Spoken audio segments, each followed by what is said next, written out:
السلام علیکم ورحمۃ اللہ وبرکاتہ۔ اعوذ باللہ من الشیطان الرجیم، بسم اللہ الرحمن الرحیم۔ رب اشرح لی صدری ویسر لی امری واحلل عقدۃ من لسانی یفقہوا قولی۔ میں سورہ الزمر کی آیت نمبر 53 کا ٹرانسلیشن اینڈ ایکسپلیشن کرنا چاہوں گی، جس میں اللہ تعالیٰ نے مایوس بندوں کو دلاسا دیا ہے اور ان کو پازیٹیو رہنے کو کہا ہے۔ اللہ تعالیٰ فرماتے ہیں، قُلْ يَا عِبَادِيَ الَّذِينَ أَسْرَفُوا عَلَىٰ أَنفُسِهِمْ لَا تَقْنَطُوا مِن رَحْمَةِ اللَّهِ إِنَّ اللَّهَ يَغْفِرُ الذُّنُوبَ جَمِيعًا انہو هو الغفور الرحیم۔ اللہ تعالیٰ فرماتے ہیں، آپ کہہ دیں اے میرے بندو، وہ جنہوں نے زیادتی کی اپنی جانوں پر، نہیں تم مایوس ہو اللہ کی رحمت سے، بے شک اللہ مغفرت کر دے گا سارے گناہوں کی، بے شک وہ مغفرت کرنے والا اور رحم کرنے والا ہے۔ یعنی اللہ تعالیٰ نے ان بندوں کو جنہوں نے نافرمانیاں کی ہیں اور نافرمانیوں میں وہ بہت زیادہ آگے بڑھ گئے ہیں، ان کو یہ امید دلائی ہے اور ان کو پازیٹیو رہنے کو کہا ہے کہ تم توبہ کر لو، باز آ جاؤ، میری رحمت بہت وسیع ہے، میں تمہارے سارے گناہوں کو معاف کر دوں گا، لیکن اس کے لیے ایک شرط بھی ہے کہ حرام کام چھوڑنا پڑیں گے۔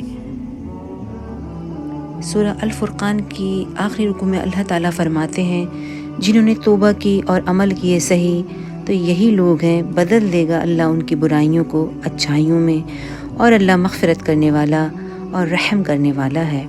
یعنی اگر انسان سے غلطی ہو گئی، بڑے سے بڑا گناہ ہو گیا، لیکن اس کے بعد جب اس نے توبہ کر لی تو اللہ تعالیٰ اس کے گناہوں کو اور غلطیوں کو معاف کر دے گا۔ وہ بالکل مایوس نہ ہو، کیونکہ وہ مغفرت کرنے والا اور رحم کرنے والا ہے۔ جو لوگ اپنی زندگی میں شک کر بیٹھے ہیں اور بہت سے گناہ کر بیٹھے ہیں، اور جو مسلمان ہوئے ہیں، تو اس دن وہ گناہوں سے اس طرح پاک صاف ہو جائیں گے جیسے ایک نیو بورن بیبی۔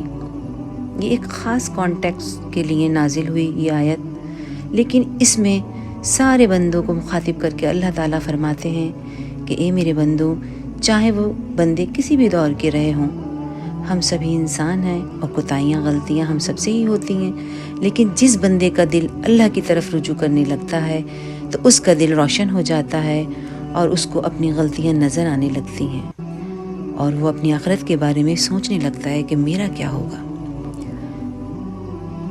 اس صورت میں اللہ تعالیٰ معافی کا عام اعلان کرتے ہیں، اور اللہ تعالیٰ کی رحمت ہر چیز پر چھائی ہوئی ہے، اس کی رحمت اس کے غضب پر حاوی ہے۔ لیکن شرک ایک ایسا گناہ ہے جس کی اگر بندہ معافی نہ مانگے گا تو معاف نہیں کیا جا سکتا۔ اس کو اللہ سے توبہ کرنا ہوگی، اللہ کی طرف سچی دل سے رجوع کرنا ہوگا۔ یہ اللہ کا وعدہ ہے کہ وہ معاف کر دے گا، لیکن توبہ کی شرط یہی ہے کہ انسان سچے دل سے اللہ کی طرف پلٹے، مایوس ہو کر توبہ کرنا نہیں چھوڑے، کیونکہ شیطان انسان کو مایوس کرتا ہے کہ تم بار بار توبہ کرتے ہو، تمہاری توبہ کا کوئی فائدہ نہیں۔ شیطان اللہ کے بندوں کو مایوس کرتا ہے۔ انسان کمزور ہے، پھر بھی نہ چاہتے ہوئے اس بندے سے غلطیاں ہو ہی جاتی ہیں۔ کبھی انسان جذبات سے مغلوب ہو جاتا ہے، انسان میں بہت سی ویکنیسز ہوتی ہیں جس میں وہ غلطی کر بیٹھتا ہے۔ کبھی کبھی جب بھی غلطی ہو فوراً پلٹ آئے۔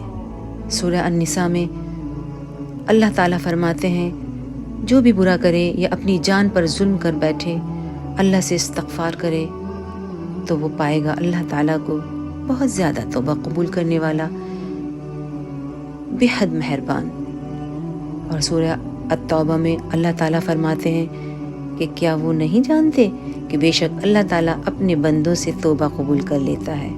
تو ناظرین، اللہ تعالیٰ کی رحمت سے کبھی مایوس نہیں ہونا، کیونکہ شیطان کا سب سے پسندیدہ ہتھیار مایوسی ہے۔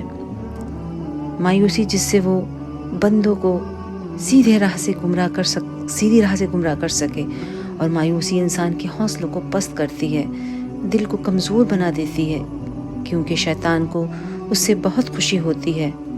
تو ناظرین، مایوسی سے زندگی گزارنے کے بجائے ایک ایسے دل کے مالک بنے جس میں خوشی اور سکون کا بسیرا ہو۔ اللہ تعالی ہم سب کے گناہوں کو معاف کر دے، آمین یا رب العالمین۔